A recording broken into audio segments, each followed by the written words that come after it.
Numbers begins with people who have been redeemed and still don't trust God.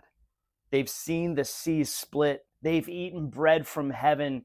They've lived under God's glory. And yet they grumble. Numbers proves this truth. Freedom from Egypt does not equal freedom from unbelief. The wilderness exposes hearts. Complaint replaces gratitude. Fear replaces faith. Slavery feels safer than obedience. Israel's counted not to show strength, but to prepare them for a journey they are unready for. And rebellion keeps repeating. They reject God's leadership. They reject God's provision. They reject God's promise. And judgment comes, not because God is cruel, but because unbelief always destroys. Yet again, God does not abandon his people. When the people are bitten by serpents, God doesn't remove the consequence. He provides a way of healing. A bronze serpent is lifted up so that anyone who looks in faith may live.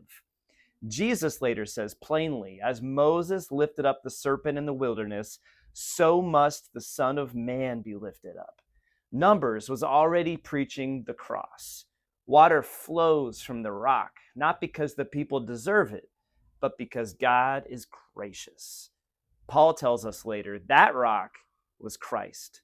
Again and again, the people fail, and again, God remains faithful.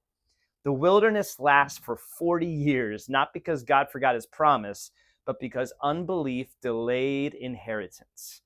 Numbers ends with a generation dying off, not saved by strength, but by trust. Numbers teaches us this. Miracles don't produce faith. Proximity doesn't produce obedience. Only trust in God does. And Christ is already there, sustaining, healing, guiding, even when his people wander. Comment, look and live if you see Christ in Numbers. Follow for Deuteronomy, where Moses preaches the gospel before the land.